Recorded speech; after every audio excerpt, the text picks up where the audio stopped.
पुरानी कहानी है जिसमें बहुत बड़ी सीख छिपी है।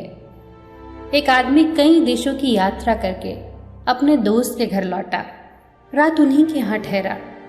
उसने अपने दोस्त को बताया कि यात्रा के दौरान एक अनोखी चीज उसके हाथ लगी है, एक ताबीज। ये एक ऐसा चमत्कारी ताबीज है कि किसी की भी 3 इच्छाएं पूरी कर सकता है।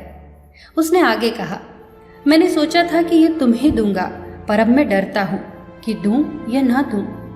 मेरी भी 3 इच्छाएं इस ताबीज ने पूरी की हैं, मगर परिणाम बहुत भयंकर थे।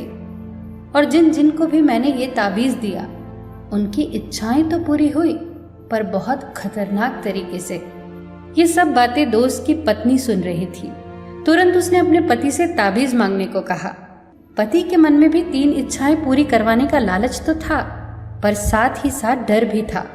पर पत्नी तो अड़ गई और बोली, उन्होंने जरूर गलत तरीके से मांगा होगा, इसीलिए सबको पीड़ा हुई। हम बिल्कुल ठीक तरीके से मांगेंगे। आखिरकार उन दोनों के हाथ में था वो ताबीज। सोच में पड़ गए कि क्या मांगे। पत्नी ने कहा, 1 लाख रुपए मांग लो। उस समय 1 लाख रुपए बहुत बड़ी बात थी। आखिरकार दोनों ने मिलकर मांग ही लिए 1 लाख रुपए। ताबीज अचानक झटक कर हाथ से गिर गया, मतलब मांग पूरी हो गई। कुछ देर बाद ही दरवाजे पर दस्तक हुई। राजा के सैनिक दरवाजे पर थे। उन्होंने ये सूचना दी कि उनका जो लड़का सेना में भर्ती था वो मारा गया और मुआवजे के तौर पर राजा ने 1 लाख रुपए भिजवाए हैं।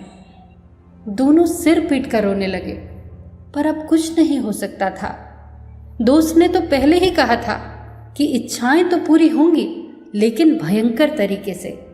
पत्नी ने रोते हुए पति से कहा कि दूसरी इच्छा मांग लो, हमारा बेटा जिंदा हो जाए।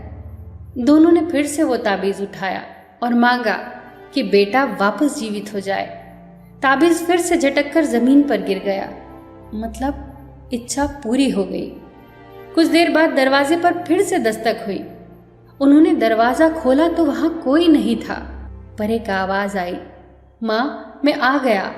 ये तो उनके बेटे की आवाज थी, पर वहां तो कोई नहीं था। बस एक साया महसूस हो रहा था, जिसकी आवाज हूबहू उनके लड़के के जैसी थी। वो कोई और नहीं, उनके लड़के का प्रेत था। क्योंकि उसके शरीर का दाह संस्कार किया जा चुका था, इसीलिए वो अपना शरीर धारण नहीं कर सका और प्रेत योनि में चला गया। ये तो और भी भयंकर परिस्थिति थी। चाहे कितना भी प्रिय हो कोई, उनकी मुक्ति सब चाहते हैं। कोई नहीं चाहता कि कोई प्रेत योनि में भटके। अब दोनों को कुछ समझ नहीं आया कि क्या मांगे अब ताबीज से। बस वो जोर जोर से चिल्लाए कि हमारे बेटे को इस प्रेत योनि से मुक्त कर दो। और ये कहते हुए उन्होंने ताबीज बहुत दूर फेंक दिया। दोस्तों, हम हमेशा मांगते हैं क्योंकि हमें वो चाहिए, चाहे वो हमारे लिए अच्छा हो या ना हो। वो जो बैठा है ना ऊपर, वो अदृश्य शक्ति, वो चाहे जो भी हो, वो जानता है कि हमारे लिए क्या सही है और क्या गलत। उससे वो मत मांगिए जो हमें चाहिए, उसे हमें वो देने दीजिए जो हमारे लिए सही है।